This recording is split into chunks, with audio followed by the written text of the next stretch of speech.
পবিত্র কালামুল্লাহ শরীফ থেকে আয়াতে কারিমা তিলাওয়াত করেছি, হাদিস তিলাওয়াত করেছি। সংক্ষিপ্ত সময়ে আল্লাহ যেন কিছু কথা বলার কোরআন এবং হাদিসের আলোকে তৌফিক দেয়। সবাই জোরে শুনে বলি আমিন। আমি যে আয়াতটুকু আপনাদের সামনে তেলাওয়াত করেছি, আল্লাহ তাআলা এই আয়াতের মাধ্যমে আমাদেরকে জানিয়ে দিলেন, আমরা যেহেতু মানুষ, আমরা অন্যায় কাজের মধ্যে বিভোর থাকি, ব্যস্ত থাকি, অন্যায় কাজ আমরা করি। এই অন্যায়টা যাতে বুঝার পরে আল্লাহর কাছে যাতে আমরা তাওবা করি যে আল্লাহ এই অন্যায় কাজটা করেছি, আমাদেরকে দিয়ে আর এই অন্যায় কাজে লিপ্ত করাইও না, এই অন্যায় কাজে আমাদেরকে আল্লাহ আর নিও না। এই প্রসঙ্গে আল্লাহ তাআলা পবিত্র কোরআন কারীমের মধ্যে ঘোষণা করে দিয়েছে, আউযু বিল্লাহি মিনাশ শাইতানির রাজীম, বিসমিল্লাহির রাহমানির রাহিম, ইন্নামাত তাওবাতু আলাল্লাহি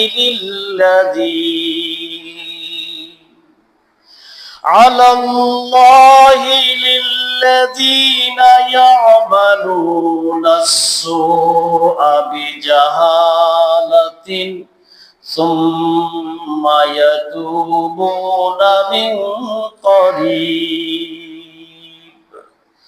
ফাউলাইকা ইয়াতুবুল্লাহু আলাইহিম ওয়া কানাল্লাহু আলীমান হাকীমা।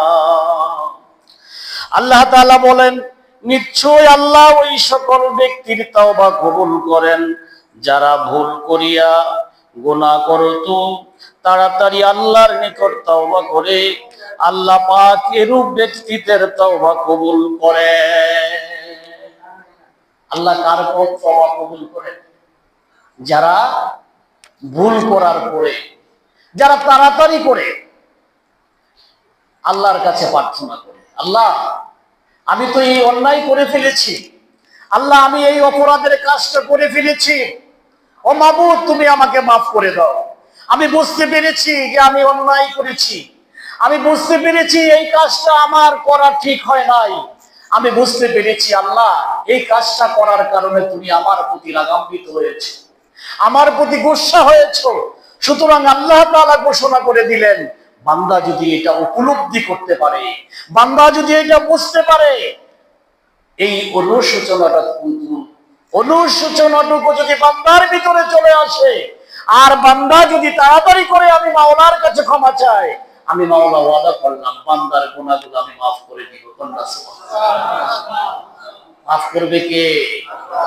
আল্লাহ। আমার ভাইরা বাবা, অন্যায় কাজ যখন আমরা করি আমাদের ভিতরে সেই অনুশোচনাটা আসে না? এক ওয়াক্ত নামাজ যখন আমরা ছেড়ে দেই, আরেক ওয়াক্ত নামাজ যখন পড়তে যাই, যখনই নামাজটা ছেড়ে দিলাম তখন সেই অনুশোচনাটুকু আমার মধ্যে আসে না যে আল্লাহ আমি নামাজটুকু ছেড়ে দিলাম, আল্লাহ গো আমি আর সামনের দিকে নামাজ ছাড়বো। ইচ্ছা করে আমরা অনেক সময় ইচ্ছা করে নামাজ কি করে ফেলি? তরক করে ফেলি। ইচ্ছা করে আমরা অনেক সময় নামাজ ছেড়ে দেই না বাবা, অনেক সময় ছেড়ে দেই, অবহেলা করে অবজ্ঞা করে আমরা অনেক সময় নামাজ ছেড়ে দেই। অনেক সময় আমরা কি করি? মিথ্যা কথা এখানে বলার প্রয়োজন নাই, এরপরে আমরা কি করি? মিথ্যা কথাটুকু বলে ফেলি। মিথ্যা কথাটা এখানে না বললেও হতো, কিন্তু আমরা কি করি? মিথ্যা কথা বলে ফেলি, অন্যায় কাজ আমরা অন্যায় কাজ করে ফেলি। করার পরে যদি আমার এই অনুশোচনাটুকু আসে, আমার অন্তরে যদি এই অনুশোচনা আসে যে আমি যা করেছি, অন্যায় করেছি, অপরাধ করেছি, সুতরাং অন্যায় করার সঙ্গে সঙ্গে, অপরাধ করার সঙ্গে সঙ্গে আমরা যদি আল্লাহর কাছে প্রার্থনা করে বলি, আল্লাহ আমি অন্যায় করে ফেলেছি, অপরাধ করে ফেলেছি, মাবুদ তুমি আমাকে মাফ করে দাও, আমি আর জীবনে এই পথে যাব না, এই রাস্তায় যাব না, আমি মিথ্যা কথা বলে ফেলেছি, আমি আর মিথ্যা কথা বলবো না, আমি নামাজ ছেড়ে দিয়েছি, আল্লাহ তোমার কাছে ফরিয়াদ করি, তওবা করি গো আল্লাহ, আমি আর নামাজ ছাড়তাম না, আমি আর জীবনে অন্যায় কাজ করতাম না। সঙ্গে সঙ্গে কি করতে হবে? তাওবা করতে হবে।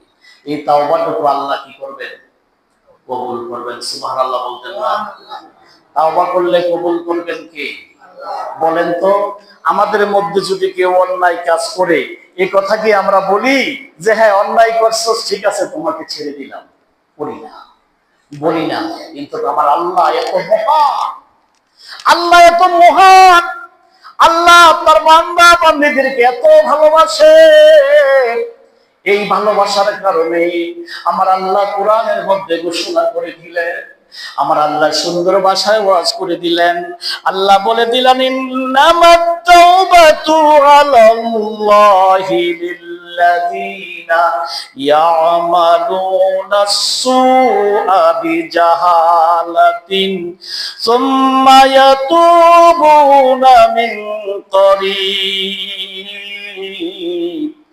فَأُولَئِكَ يَتُوبُ اللَّهُ عَلَيْهِمْ وَكَانَ اللَّهُ عَلِيمًا حَكِيمًا। ওই সকল ব্যক্তির তওবা কবুল করেন আমার আল্লাহ যারা ভুল করিয়া গুনাহ করত, তাড়াতাড়ি করে আল্লাহর নিকট তওবা করে, আল্লাহ পাকের ব্যক্তিদের তওবা আল্লাহ পাক কবুল করে ফেলেন। সুবহানাল্লাহ। কথা কি বুঝতে পেরেছেন? তাহলে কি করতে হবে? সাথে সাথে তওবা করতে হবে। অন্যায় করি না, অন্যায় কাজে যাই না, এরকম লোকজন আমাদের মধ্যে কমই আছে, ঠিক না? কি বলেন, কম আছে না? কিন্তু সাথে সাথে কি করতে হবে? আল্লাহর কাছে তওবা করতে হবে। আল্লাহ অন্যায় কাজ করে ফেলেছি, আল্লাহ তুমি আমাকে মাফ করে দাও। আল্লাহ তাআলা আরো ঘোষণা করে দিলেন, ওয়া কানাল্লাহু আলিমান হাকীমা। জ্ঞানময় আল্লাহ সবকিছু জানে, বান্দা কি করতেছে, বান্দার সকল খবরগুলো আমার আল্লাহ জানেন। কে জানে? কে জানে? আল্লাহ জানে। আল্লাহ তাআলা আরো ইরশাদ করেন, ওয়ালাইসাতিত তাওবাতু লিল্লাযিনা ইয়ালামুনাস সাইয়্যাতি হাত্তা ইযা হাদারা আহাদাহুমুল মাউত। আমার আল্লাহ ঘোষণা করে দিলেন, আল্লাহ তাআলা ওই সকল ব্যক্তির তওবা কবুল করেন না যারা মৃত্যু পর্যন্ত গুনাহের কাজ করিয়া মৃত্যুর সন্নিক্ষণে বলে যে আমি তওবা করলাম, আমি তওবা করলাম, আর ওই ব্যক্তিগণকে ক্ষমা করেন না যারা কাফির অবস্থায় মৃত্যুবরণ করেছে। আমাদের মধ্যে এরকম কিছু অনেক ভাইরা আছে, অন্যায় করতে আছে, করতে আছে, করতে আছে। হয় যে এই যদি বলা হয় যে আপনি নামাজ পড়েন না, কোনো পড়বই তো, রোজা থাকেন না, কয় থাকবই তো, হজ করেন না, পড়বই তো, এগুলা সবগুলা তার উপরে কি হয়েছে? ফরজ হয়েছে। তার উপরে হজ ফরজ হয়েছে, কিন্তু দেখা যায় বলেন না এই বছর যাইতাম না, আগামী বছর যাবো। এরকম আছে না নাই? এরকম আছে না নাই? ওই জমি জমা কিনে অথবা বিভিন্ন উদাহরণ দেয় যে আমি এই কাজটা শেষ করি, এরপরে আমি কোথায় যাব? হজ করতে যাব। এরকম আছে না আমার সমাজে? এরকম মানুষ আসেনি? ওনা নাই? জায়গা কিনে কিন্তু হজ ফরজ হয়ে আছে, হজের টাকা জমা না দিয়ে দিয়েছে, হজের কিছু টাকা জমা দিয়েছে, এই টাইমে শুনলো কি বাড়ির পাশে জমিটা বিক্রি হয়ে যাচ্ছে। এখন কি করে, না এবছর আর যাইতাম না, যা দিছি এবছর আর যাইতাম না, আগামী বছর যদি আল্লাহ হায়াতে বাঁচায় যাবো, এবছর জায়গাটা রাখবো। কি রাখবো? কেউ আসেনি এরকম? না নাই, এরকম আসেনি আমাদের সমাজে নাই। এগুলা কি চলবে? এই আয়াত কি এগুলার কথা বলা হয়েছে? আল্লাহ তাআলা কি এই আয়াত এগুলার কথা বলেছে? এরকম অনেক মানুষ আছে, কয় না এই তো মাত্র আমি মাত্র কি আমার এই বয়স, আর কি হয়েছে, এত তাড়াতাড়ি কি আমি হজে চলে যাব? বয়স কি হয়েছে, এত তাড়াতাড়ি কি আমি মসজিদে যাব?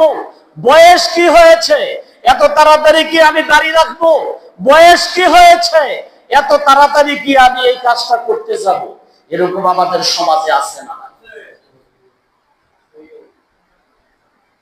না, এখনো বয়স বলে হের হয় নাই, বয়স হয় নাই দাড়ি রাখার, বয়স হয় নাই বলে নামাজ পড়ার, বয়স হয় নাই বলে হজে যাওয়ার। ওই মেয়েরে বিয়ে দিয়ে নেই, ছেলেদারে বিয়ে করাইয়া নেই, এরপরে আমি এমন ধরা ধরবো, এই ধরা থেকে আর ছাড়বো না।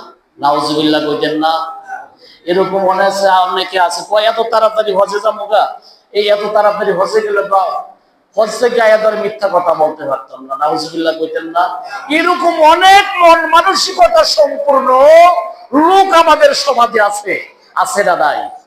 অনেক লোক আছে, কয় না যদি যাই তাহলে কি করতে পারতাম না, আইসা এই খারাপ কাজ করতে পারতাম না, মিথ্যা কথা বলতে পারতাম না, ঘুষ খাইতে পারতাম না, সুদ খাইতে পারতাম না। কারণ মানুষ তো বলবে, কেউ হাজী সাহেব আপনি হজ করে আসছেন, আপনি সুদ খান কেন? এই বলাটা যাতে না বলতে পারে, এজন্য সে কি করে না, হজ ফরজ হওয়ার পরেও সে হজে, জোরে কথা বলেন, হজে। এরকম লোক আছে না ভাই? আমার ভাইরা বাবারা, আল্লাহ তাআলা কোরআনে কারীমের মধ্যে আমাদেরকে ঘোষণা করে দিয়েছে, যার উপরে যখন যেটা ফরজ হয়েছে তখনই সেটা কি করতে হবে, দিয়ে দিতে হবে, আদায় করে দিতে হবে। আমি যে বলি যে না আরো কিছুদিন যাক, এরপরে নামাজে যাবো, আরো কিছুদিন যাক, এরপরে মিথ্যা ছাড়বো, আরো কিছুদিন যাক করবো। এখন আপনি যে আরো কিছুদিন বাঁচবেন, এটার কোনো গ্যারান্টি আছে? কেউ এরকম কোন প্রমাণ দলিল্লা দিল্লা আপনার কাছে আছে? আছে? যদি না থাকে তাহলে আপনি কিভাবে এটা চিন্তা করেন যে আমি আরো কিছুদিন যাক? এই কথা বলার কোন সুযোগ আছে বাবা? কোন সুযোগ নাই। সুতরাং যেহেতু সুযোগ নাই, সেহেতু আমরা এই রাস্তাটা পরিহার করা কি প্রয়োজন? প্রয়োজন আছে না নাই? প্রয়োজন। আল্লাহ তাআলা বলেন যে তুমি এইটা কইবা যে না সময় যাক, সময় যাক। আল্লাহ বলেন যে না, এটা করলে তোমার গুনাহ আমি কি করব না, মাফ। এই কথা বলেন, আল্লাহ কি বলছে? এটা করলে আর তোমার গুনাহ মাফ হইবে না। আল্লাহ তাআলা কোরআনে কারীমের মধ্যে সুস্পষ্ট ভাষায় ঘোষণা করে দিলেন। আল্লাহ বলে দিলেন, ওয়ালাইসাতিত তাওবাতু লিল্লাযিনা ইয়ামালুনাস সাইয়্যাত হাত্তা ইযা হাদারা আহাদাহুমুল মাউত। আল্লাহ বলে দিলেন, আল্লাহ তাআলা ওই সকল ব্যক্তির তাওবা কবুল করেন না যারা মৃত্যু পর্যন্ত গুনাহের কাজে লিপ্ত থাকে এবং থাকিয়া বলে মৃত্যুর সন্ধিক্ষণে বলে যে আমি তাওবা করলাম, আমি তাওবা করলাম, আর ওই ব্যক্তিগণকে ক্ষমা করেন না যারা কাফির অবস্থায় মৃত্যুবরণ করে। কথা ক্লিয়ার? কথা কি বুঝতে পেরেছেন? সুতরাং ইবাদত বন্দেগী করার যখনই নামাজ ফরজ হয়েছে তখন থেকে নামাজ আদায়। এই তালবাহানা করার কোন অজুহাত দেওয়ার কোন সুযোগ আছে বাবা? আছে? আমি আপনাদেরকে বলি কোন সুযোগ আছে? কোন সুযোগ নাই। তালবাহানা চলবে না। আল্লাহ যখন যার উপরে যেটা ফরজ করে দিয়েছেন সেই কাজটুকু করতে হবে। ঘোষণা দিয়েছেন কে? আল্লাহ। আমি আপনাদের সামনে কোরআন শরীফের আয়াতের সরল বঙ্গানুবাদটা তেলাওয়াত করলাম বললাম।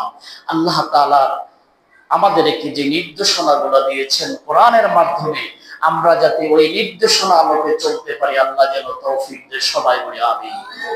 এরপরে আমি যে হাদিসটুকু তেলাওয়াত করেছি, قال النبي صلى الله عليه وسلم يا أيها الناس توبوا إلى الله فإني أتوب إليه في كل يوم 100 مرة رواه مسلم। হযরত মুহাম্মদুর রাসূলুল্লাহ সাল্লাল্লাহু আলাইহি ওয়াসাল্লাম ইরশাদ করেছেন, হে মানবগণ, তোমরা আল্লাহর নিকট তওবা করো, আমিও প্রতিদিন আল্লাহর নিকট 100 বার তওবা করিয়া থাকি। কে বলেছে? মুহাম্মদুর রাসূলুল্লাহ। আওয়াজ দিয়ে বলেন, কে বলেছে? আমরা নামাজ পড়তে চাই না, আমরা তওবা করতে চাই না। যিনি আখিরি জামানার পয়গম্বর, দু জাহানের বাদশা মুহাম্মদুর রাসূলুল্লাহ সাল্লাল্লাহু আলাইহি ওয়াসাল্লাম, তিনি তওবা করেছেন উম্মতদেরকে শিক্ষা দেওয়ার জন্য। সুবহানাল্লাহ। কাকে শিক্ষা দেওয়ার জন্য? আন-নবিয়্যু মাসুম, নবীরা মাসুম, বেগুনাহ, কোনো গুনাহ নাই। তারা তওবা না করলেও উম্মতদেরকে শিক্ষা দেওয়ার জন্য। সুবহানাল্লাহ। আচ্ছা বলেন, নবী যদি তাওবা করে আমাদেরকে শিক্ষা দিয়ে যায়, আর আমরা যদি তাওবা না করি, আমরা যদি নবীজির অনুকরণ না করি, তাহলে আমরা যে উম্মত হিসাবে দাবি করব, সেই দাবিটা কি সঠিক? বেজাইল্লা দাবি। কি দাবি? নবী এত কষ্ট করে, নবী নামাজ পড়েছে, কত কষ্ট করেছে, আমাদেরকে শিক্ষা দিয়েছে। নবীজি আল্লাহ পাকের দরবারে আমাদের জন্য দোয়া করছে, নবী আল্লাহ পাকের দরবারে তওবা করছে, উম্মতেরা দেখো আমি নবী এই কাজগুলো করেছি, এই কাজগুলো তোমরাও করো। সুবহানাল্লাহ। নবী এই কাজগুলো করে আমাদেরকে শিক্ষা দিয়েছে, সুতরাং আমরা নবীজির রাস্তায় চলি না, তাহলে কিসের মহব্বত করলাম নবীকে? ও আনফুসিকুম ওয়া আহলিকুম নারা, নিজে দুজকের আগুন থেকে বাঁচো, তোমার আহাল পরিবার পরিজনকেও দুজকের আগুন থেকে বাঁচাও। আমার নবীজি উম্মতদেরকে শিক্ষা দেওয়ার জন্য নবী এত কষ্ট করেছে, নবী আমাদেরকে রাস্তা দেখাইয়া দিয়েছে। কত কষ্ট নবী করেছে, পেটের খিদা, নবীজি পেটের মধ্যে পাথর বেঁধেছে। উম্মতেরা রে, কোন উম্মত আছো যে পেটের খিদার কারণে পাথর বাঁধছো? আমার নবী এই কষ্ট করে গেছে। আমার নবীজি অসুস্থ, ক্লান্ত হইয়া আছে, উম্মতদেরকে শিক্ষা দেওয়ার জন্য রে আমার নবীজি সাহাবীদের কাঁধে বর দিয়ে, সাহাবীদের কাঁধে হাত রেখে নবীজি মসজিদে নববীতে আসে, জামাতের সহিত নবীজি নামাজ আদায় করেছে। এই উম্মতেরা রে, কি নবীর ভালোবাসা তোমার ভিতরে, আমার উপরে, তোমার উপরে নামাজ ফরজ হয়ে আছে। মুয়াজ্জিন সাহেব আমাকে তোমাকে মসজিদে ডাকছে, আর এই নামাজগুলো আমরা ছেড়ে দিয়ে নামাজ থেকে আমরা বিরত থাকি না? কিসের মহব্বত, কিসের ভালোবাসা? মহব্বত করতে হবে কাকে? নবীকে ভালোবাসতে হবে। নবীকে যদি কে নবীকে ভালোবাসি, তাহলে নবীর অনুসরণ করতে হবে, নবীকে অনুকরণ করতে হবে। নবীর অনুসরণ অনুকরণ যদি করতে পারি, তাহলে আপনার আমার জীবনটা কি হবে? ধন্য হবে। কি হবে? ধন্য হবে। আমার ভাইরা, আমার আলোচনা করার সময় শেষ পর্যায়ে হয়ে যাচ্ছে। আমি যে কথাটুকু খুতবায় যে আলোচনাটুকু এসেছে, আমরা কি সকলেই বুঝতে পেরেছি? কি বুঝতে পেরেছি? গুনাহ খালি করতেই থাকবো, এটা বুঝতে পেরেছি। গুনাহ করার পরে আমরা কি করব? সাথে সাথে তওবা করব। আল্লাহ, ফজরের নামাজটা পড়তে পারি নাই, আল্লাহ গো তোমার কাছে তওবা করলাম, হাত উঠাইয়া বললাম, ও মাবুদ, আজ থেকে আর ফজরের নামাজ ছাড়তাম না। মাবুদ গো, যা ছেড়ে দিয়েছি, অন্যায় করে ফেলেছি, অপরাধ করে ফেলেছি, ও আল্লাহ আমাকে মাফ করে দাও, আমাকে ক্ষমা করে দাও, আমি আর নামাজ ছাড়তাম না। বলতে পারবো না বাবা? বলতে পারবো না? আমার আল্লাহ ঘোষণা করে দিয়েছে, বান্দা বান্দিরা, তোমরা যদি এভাবে এভাবে করে করে যদি মাওলার কাছে ক্ষমা চাও, আমি মাওলা ঘোষণা করছি তোমার জিন্দেগির গুনাহগুলো একে একে করে, তোর জিন্দেগির গুনাহগুলো আমি মাওলা মাফ কইরা দিব। সুবহানাল্লাহ। মাফ করবে কে? আল্লাহ। ঘোষণা দিয়েছে কে? মাফ করবে যে ঘোষণা দিয়েছে কে? আর একটু আওয়াজ দিয়া বলি কে? এখন আমরা তো মাফ চাইতে হবে, ঠিক না? এখন এই যে ঘুষ খাইতেছেন, এখন এটা যদি ছেড়ে না দেন, সুদ খাইতেছেন মরণের আগ পর্যন্ত, আছে না? ও কি খায়? সুদ খান। সুদিকার বাড়ি কি আমাদের সমাজে আছে না নাই? হাওলাত চাইবেন, টাকা পাইবেন না, কিন্তু বলবেন এইটা দিব, টাকা দিব, আছে না নাই? এই জোরে আওয়াজ দিয়া কথা বলেন, আছে না নাই? এখন হাওলাত বাড়াত চলে না, চলে কি? দিবেন নিবেন, দিবেন ঠিক, দেন আর নেন। কথা বুঝে আসছে? এটা বন্ধ করতে হবে না চলবে না? কথা আসছে আইও, আপনারা মনে হয় বন্ধ করতে চান না। এটা বন্ধ করতে হবে না চলবে? সুদ বন্ধ করতে হবে না চলবে? নিজেরা খান না, ভালো কথা, খাউন না, লোকপ্রিয় তো ছিলেন নাকি ছিলেন না? এরারে আস্তে আস্তে একটু বাইল করেন, বলে ভাই বাবা খাইও না, ইমাম সাহেব হুজুর কি করেছে, আলোচনা করেছে, এগুলো খাইও না, এই রাস্তা যাইও না, ভালো না। আল্লাহ নিষেধ করে দিয়েছে। নিষেধ করেছে কে? ইমাম সাহেব নিষেধ করছে? কে নিষেধ করেছে? সুতরাং এদিকে যাইয়েন না, এই রাস্তা যাইয়েন না। এখন ঘুষ তো মাশাআল্লাহ এই উফুটুকল, এটারে আমরা কি কই? ঘুষ করলে খারাপ লাগে না? এটা কই কেমনে? কয় উফুটুকল। এটা কি? উফুটুকল। তো এই উফুটুকনের মধ্যে তো কি আছে? ব্যবধান আছে, কিছু উফুটুকল নেওয়া যায়, আবার কাম কইরা যেইটা দিবেন এটা উফুটুকল না, এটা কি? ঘুষ। এটা কি? আরে বাবা সহজ বাংলা, এটা কি? আপনারা একটা কাজ করাই, আমার দ্বারা একটা কাজ করলেন, আর এই কাজের বিনিময়ে আপনি কিছু দিলেন, এটা কি?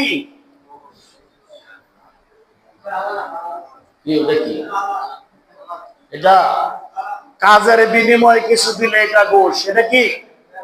এটা কি? আমাদের সমাজে এগুলা নাই নাকি? না আছে? আছে। সুতরাং এই জাতীয় জিনিস থেকে কি থাকতে হবে? বিরত থাকতে হবে। ক্ষমা কার কাছে চাইবেন? কার কাছে চাইবেন? ইমাম সাহেবের কাছে? কার কাছে চাইবেন? আল্লাহর কাছে। কোরআনের প্রথম আয়াত দ্বারা আজকের খুতবার যে আলোচনা, সে আলোচনার প্রথম দিকেই আমি এই আলোচনাটুকু, এই আয়াতটুকু তেলাওয়াত করেছি যে আল্লাহ তাআলা বলেছেন, তোমরা অন্যায় করার পরে সাথে সাথে তোমরা আমার কাছে কি চাও? মাফ চাও। আল্লাহ ভুল করে ফেলেছি, মনে করছি যে এটা দিছে আমারে, আমি মনে হয় এটা খাইতে পারবো, আমারে যে বিনিময় দিয়ে আমাকে যে এটার মধ্যে আটকাই লাইছে, সেটা আল্লাহ আমি জানতাম না। আল্লাহ এই যে এই জিনিসটা যে ঘুষ হইব, এটা আল্লাহ আমি জানতাম না। আল্লাহ জানছি, আল্লাহ এরপরেও আমাকে কি করে দাও? মাফ করে দাও। আল্লাহ বললেন, বান্দা যখন মাপ চায়, হাত যখন দুইটা উঠায়, চোখের পানি যখন বান্দা ছেড়ে দেয়, আমি আল্লাহ বান্দার গুনাহগুলো কি করে দেই? মাফ করে দেই। সুবহানাল্লাহ। আর একটু আওয়াজ দিয়ে বলি সুবহানাল্লাহ। তাহলে আমরা কি করতে হবে? এই সমস্ত কাজ থেকে বিরত আর তবে অনেক আলোচনা আজকের খুতবায় যতটুকু পর্যন্ত আলোচনা করেছি, আল্লাহ যেন আমাকে সহ আপনারা যারা শুনছেন সকলকে যেন আমল করার তৌফিক দেয়। সবাই বলি আমিন। ওয়া আখিরু দাওয়ানা আলহামদুলিল্লাহি রাব্বিল আলামিন। আসসালামু আলাইকুম ওয়া